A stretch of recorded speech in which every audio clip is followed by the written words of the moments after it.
जय श्री राम। सनातन परिवार ज्ञान चर्चा में आप सबका स्वागत है। नित्य प्रतिदिन की भांति आज भी हम लोग सत्संग में बैठे हुए हैं। आज एक ब्राह्मण बंधु के द्वारा एक प्रश्न किया गया कि महाराज जी, जब ब्रह्मा जी ने पूरे ब्रह्मांड में सृष्टि की रचना किया तो भारत में ही वर्ण व्यवस्था क्यों? और देशों में वर्ण व्यवस्थाएं कहीं दिखती नहीं और एक भारत ही है जहां पर वर्णों की व्यवस्था किया गया। ये क्यों किया गया? इसका क्या कारण है? कब से यह वर्ण व्यवस्था प्रारंभ हुआ और किसके द्वारा हुआ? बहुत ही सुंदर प्रश्न। आज समाज में कई लोग इस प्रकार से हमारे वर्ण व्यवस्थाओं पर उंगली उठाते हैं। हमारी भारतीय संस्कृति पर लोग अनेक प्रकार की बातें बनाते हैं और हमारे महापुरुषों को भी अनेक प्रकार से पूरा भला कहते हैं। उन सभी लोगों से मेरा निवेदन है जिन्हें हमारे भारत की जो वर्ण व्यवस्थाओं पर विश्वास नहीं है या हमारे ऋषि मुनियों की जो पद्धति थी उन पर श्रद्धा नहीं है, उन लोगों से मैं हाथ जोड़कर निवेदन करना चाहूँगा कि आप कुछ बातों को जरा गौर से सुने कि वर्ण व्यवस्था किसके द्वारा बनाया गया और किसके आधार पर बनाया गया। मैं आपको पहले बताऊं, भगवान श्री कृष्ण गीता में कहते हैं कि चातुर्वर्ण्यम मया सृष्टम गुण कर्म विभागसः। ये जो चार वर्ण हैं इसे मैंने ही बनाया है। मया सृष्टम, मेरे द्वारा सृजन किया गया है। कैसे? गुण कर्म विभागसः, उसके कर्मों के आधार पर वर्ण व्यवस्थाएं भगवान के द्वारा बनाया गया है। वेद क्या कहता है? जरा ध्यान से समझिए। हमारी वर्ण व्यवस्थाओं का कितना सम्मान हमारे ऋषियों ने किया है, कितना सोच विचार कर इन भारत को, हमारी पद्धतियों को चलाने के लिए वर्ण व्यवस्था बनाया गया महापुरुषों ने। वेद में पुरुषुक्त है और उस पुरुषुक्त में एक मंत्र है जो इन वर्ण व्यवस्थाओं को प्रमाणित करता है। ब्राह्मणोस्य मुखमासिद्ध बाहुराजन्यः कृतः ऊरु तद्वैश्यः तद्व्याघ्रशूद्रो अजायतः। देखिए, वर्ण भगवान के अंगों से ही विभाजित किया गया। वेद क्या कहता है? ब्राह्मणोस्य मुखमासिद्ध, भगवान का जो मुख मंडल है, मुख है, वो ब्राह्मण का स्वरूप है। बाहुराजन्यः, जो भगवान के भुजाएं हैं वो क्षत्रिय वर्ण हैं। और ऊरु तद्वैश्य, और जो भगवान का जो उरुभाग है वो वैश्य हैं। और पदव्यागुशूद्रो अजायतः, और जो पैर का जो चरण भाग है वो चतुर्थ वर्ण शूद्र के रूप में बताया गया। अब आप जरा सोचिए, भगवान के चार हिस्से में चार वर्णों का विभाजन वेदों ने किया। सभी को भगवान के शरीर में स्थान प्रदान किया। ब्राह्मण मुख हैं, क्षत्रिय भुजाएं हैं, वैश्य उरुभाग हैं और शूद्र चरण हैं। अब हम किसको छोटा और किसको बड़ा कहें? किसको निष्कृष्ट नीच और किसको उत्कृष्ट ऊंचा कहें? क्योंकि शरीर में इन चारों जो हिस्साओं के बिना शरीर पूर्ण नहीं कहा जाता है, कहलाता। शरीर की पूर्णता तो चारों हिस्सों के द्वारा ही होगा। अच्छा, ये बताइए, ब्राह्मण मुख हैं, इसीलिए ब्राह्मण कहते हैं कि हम श्रेष्ठ हैं, मुख सबसे ऊंचा होता है। सही बात है। अगर सारा शरीर है, शरीर में मुख ही नहीं रहेगा तो शरीर का महत्व ही क्या है। और अंग जो और हिस्साएं वो पुष्ट कैसे होंगे जब मुख के द्वारा वो भोजन ग्रहण करेगा। पर ध्यान रखना, मुख तभी श्रेष्ठ होगा जब वो मुख से अच्छे वचन कहेगा, लोगों को सद्मार्ग बताएगा, तभी उस मुख की शोभा है। ब्राह्मणों को श्रेष्ठ इसीलिए माना गया कि आप अपने वाणी से समाज को ज्ञान दो। समाज में लोग जिस प्रकार से अगर अति निंदित कर्म कर रहे हों, उनको मना करते हुए उनको शास्त्रोक्त विधि से अच्छे कर्म करने के लिए प्रेरित करें। अगर जो भी ये करता है वो ब्राह्मण है। जब वरुण और क्षत्रिय जो भुजाएं हैं, उन भुजाओं क्षत्रियों को देश की रक्षा के लिए, गौ की रक्षा के लिए जिम्मेदारी दिया गया। उस समय में जो लोग बलशाली थे, जो लड़ने युद्ध में कुशल थे, उन लोगों को क्षत्रिय वर्ण में विभाजन किया गया कि तुम देश की रक्षा करो, प्रजाओं की रक्षा करो, तुम क्षत्रिय हो। और वैश्यों को उदर के रूप में विभाजन किया गया। क्यों? क्योंकि जो व्यापार संबंधी, गौ संबंधी जो यथोचित रूप से लोगों से सामान लेकर उनका यथोचित भाव से उनको दाम देकर या उनका वस्तु देकर जो व्यापार करते थे, उनको वैश्य का वर्ण दिया गया। और शूद्र जो सभी वर्णों का सेवा करता था, पदव्या गुशूद्रो, और चरण का जो भाग है वो शूद्रों पर विभाजन किया गया, शूद्र चतुर्थ वर्ण में विभाजन किया गया। तो लोग कहेंगे कि भाई चरण तो निष्कृष्ट है, निचला भाग है, हिस्सा है, इसीलिए नीचा है। नहीं, मैं आपको बताऊं, चरण के बिना सारा शरीर का शोभा ही नहीं है। तीनों वर्णों के जो ऊपर हैं, उन वर्णों को का भार संभालने वाला ही चतुर्थ वर्ण है। चतुर्थ वर्ण के बिना हमारा समाज में कोई भी कार्य संपन्न हो ही नहीं सकता है। जो व्यक्ति चतुर्थ वर्ण को नीच कहता है, उनको घृणित भाव से देखता है, मैं आपको बताऊं, वो उच्च वर्ण का हो ही नहीं सकता है। वो स्वयं वो अपने विचारों से निष्कृष्ट है और वो ही नीच व्यक्ति है। और कई लोग ऐसे हैं कि भाई आज कि हम लोग को मनुस्मृति के माध्यम से चतुर्थ वर्ण में, शूद्र वर्ण में हमें विभाजन कर दिया गया। लोग हमें घृणित रूप से देखते हैं, हमारे साथ में भेदभाव करते हैं। मैं आपको बताऊं, हमारे पुरानी संस्कृति में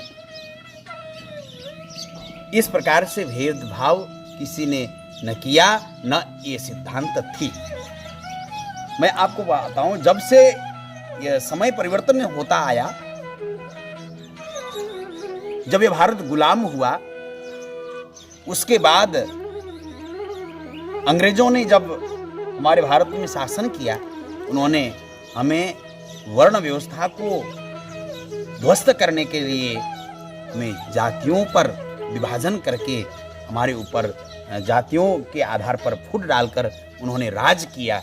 और तब से ही हमारे इस भारत में वर्ण व्यवस्था तो लुप्त होती गई और जातियों की जो व्यवस्थाएं हैं वो सामने उभर कर आया, ताकि हम एक दूसरे पर जातियों के आधार पर लड़ें, जिससे हमारा हिंदू सनातन धर्म खिन्न भिन्न हो जाए, हिंदू सनातन धर्म का पतन हो जाए और ये भारत से सनातन धर्म ही नष्ट हो जाए। बस इसका बहुत बड़ा सोचा समझा साजिश के तहत ये सब किया गया। ये आज सोचने की हमें आवश्यकता है, ये सब क्यों हो रहा है। आपको मैं बताऊं, अगर हमारे यहाँ जातियों पर भेदभाव होता हमारे वर्ण व्यवस्था में, तो महाराज मीराबाई क्षेत्राणी थी, उसने गुरु बनाया रैदास। अगर हमारे यहाँ जातियों पर भेदभाव होता तो एक क्षत्राणी रैदास जी को अपना गुरु नहीं बनाती। और इतिहास आप देखेंगे,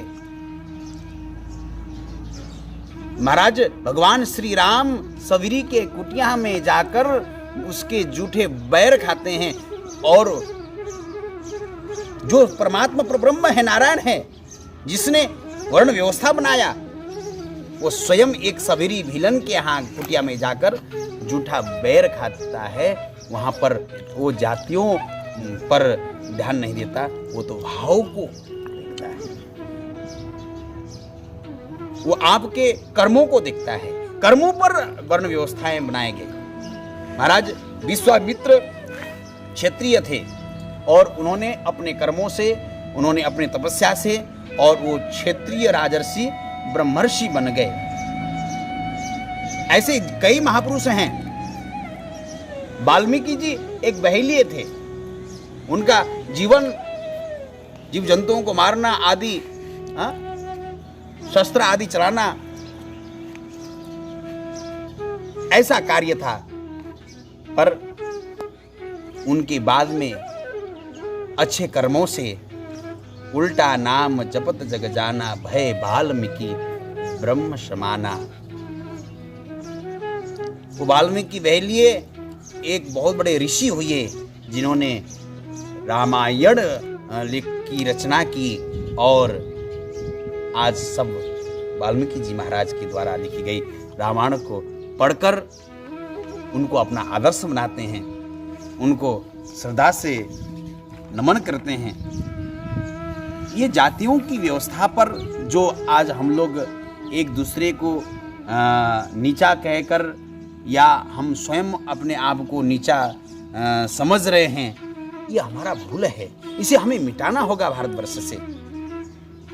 जब तक यह जातियों का व्यवस्था जब तक मिटेगा नहीं भारत से, तब तक हमारा वर्ण व्यवस्था सुदृढ़ नहीं होगा। पहले जो जैसा कर्म किया करता था, जब उसी अनुसार से उसको उसी वर्ण में विभाजन कर दिया गया है, तो सब परमात्मा का ही परिवार, उसी से ही सब सृजन हुआ। एको हम बहुश्यामा, उस एक ब्रह्म से ही सारा सृष्टि की रचना हुआ। हम एक ही पिता के संतान हैं, पर एक ब्राह्मण हुआ उसके, और एक क्षत्रिय हुआ, और एक वैश्य हुआ, एक शूद्र हुआ। ये कैसे हुआ? यह उसके कर्मों के आधार पर हुआ, न कि जाति पर। पहले जाति तो था ही नहीं। कर्मों के आधार पर वर्णों की व्यवस्था किया गया, और बाद में उसे लुप्त करने के लिए हमने उसको जाति के रूप में इसको विभाजन कर दिया। तभी से हमारा वर्ण व्यवस्था खिन्न भिन्न हो गया। और मैं आप सबसे यही कहूँगा कि भाई, भारत में ही वर्ण व्यवस्था क्यों? क्योंकि भारत ही एक ऐसा देश है जहाँ पर कर्म प्रधान विश्व रचि राखा, जो जस करहि सो तस फल चाखा। यह भारत का ही भूमि है जहाँ पर कर्म के आधार पर उसे फल मिलता है, जैसा कर्म करेगा। और भारत एक सनातनीय है, और सनातन में भगवान नारायण को, भगवान विष्णु को माना जाता है, जो सनातनीय होगा। और भगवान श्री कृष्ण स्वयं कह रहे हैं कि चातुर्वर्ण्यम मया सृष्टम। जब उन्होंने ही वर्ण की व्यवस्था किया है, उनके ही अंगों से वर्णों की व्यवस्था हुई है, तो फिर ये भारत में वर्ण व्यवस्था नहीं होगा तो और कहाँ होगा? जितने भी भारत के अलावा देश हैं, भारत के जो मित्रीय भारतवर्ष है, जैसे नेपाल, भूटान आदि, वो भी भारत के ही एक खंड हैं। इसके अलावा और भी जितने भी देश हैं, वो सब भोग भूमि हैं वहाँ पर, और ये भारत कर्म भूमि है। इसलिए यहाँ पर वर्णों की व्यवस्था बनाया गया है। और हम अगर वर्णों के आधार पर, कर्मों के आधार पर चलें, तो आज भी यह वर्ण व्यवस्था बहुत ही सुदृढ़ है। पर बहुत विलंब हो चुका है। साजिश के तहत लोगों ने हमारी व्यवस्थाओं को बहुत ध्वस्त किया है। आज जो भी अपने आप को ब्राह्मण वर्ण का, क्षत्रिय वर्ण का, वैश्य वर्ण का, शूद्र वर्ण का समझता है, उन्हें बहुत सावधानी के पूर्वक अपना कर्म करना होगा। अगर आप ब्राह्मण के कुल में, ब्राह्मण वर्ण में आपका जन्म हुआ है, तो आप ब्राह्मण कहलाने योग्य तभी होंगे जब आपके अंदर ब्राह्मणों के कर्म होंगे।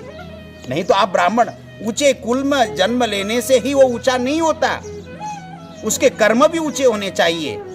जन्म तो हमारा ब्राह्मण का है, पर कर्म दिन रात वो शराब के नशे में रहता है, और मांस भक्षण वो दिन रात अभक्ष्य भोजन करता हो, तो ब्राह्मण कहलाने योग्य नहीं है। मैं तो कहता हूँ, जो ब्राह्मण के घर में पैदा होकर अगर वो मांस मदिरा का सेवन करता है, तो ऐसे व्यक्ति को घर के अंदर प्रवेश करने के लिए देना भी नहीं चाहिए, उसको निषेध कर देना चाहिए, उसे अपनी वर्ण व्यवस्था से अलग कर देना चाहिए।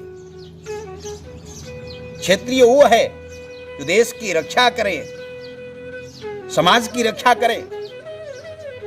ये नहीं कि समाज की भक्षण करे, देश की भक्षण करें। समाज में उस नीच की भावना से समाज की व्यवस्था को ध्वस्त करें, वो क्षत्रिय कभी नहीं हो सकता है। वैश्य वो है जो यथोचित लाभ लेकर समाज की सेवा करे, गौ की सेवा करे, दिन दुखियों का सहारा बने, अपने व्यापार के माध्यम से जो भी वो कमाता है उसका दशांश परमार्थ में लगाए, समाज की सेवा में लगाए, वो वैश्य है। और शूद्र, चतुर्थ वर्ण, तो आपको एक बात बताऊं, व्यक्ति अपने से बड़ों को प्रणाम करता है तो वो झुकता है। कहाँ झुकता है? चरणों में झुकता है। क्यों? क्योंकि चरण ऐसा है जो सारे शरीर को धारण करता है, सारे वर्णों को धारण करता है, इसीलिए चरण श्रेष्ठ माना गया है। चतुर्थ वर्ण अपने आप को छोटा और नीचा और घृणित समाज और निष्कृष्ट समाज या अपने आप को कमजोर न समझे, क्योंकि अगर समाज में चतुर्थ वर्ण नहीं रहेगा तो समाज नहीं चल सकता है। कौन कहता है कि चतुर्थ वर्ण निष्कृष्ट है? आज भारत का संविधान को लिखने वाले हमारे सम्माननीय बाबा साहब श्री भीमराव अंबेडकर जी, जिनको आज पूरा भारत नमन करता है, श्रद्धा से उनके लिखे हुए हर संविधान को स्वीकार करता है। अगर जातियों पर भारत में वर्ण व्यवस्थाओं को बनाया गया होता तो ऐसा नहीं होता। आज साहब भीमराव जी पूजे नहीं जाते, उनके लिखे हुए संविधान भारत में लागू नहीं होता, पर भारत की वर्ण व्यवस्था इतना सुंदर है जिससे आज जो भी अच्छा कर्म करेगा वो भारत में पूजा जाएगा। कर्मों के आधार पर वर्ण व्यवस्था है, न कि जाति पर और जन्म पर है। ये बातों को हम बिल्कुल ही भूलें कि ये वर्ण जातियों पर है। ऐसा सोचने वाले व्यक्तियों से मेरा प्रार्थना है, हमारा भारत महान तभी है जब हमारे भारत की वर्ण व्यवस्था बहुत सुदृढ़ है। जय श्री राम, जय श्री कृष्ण।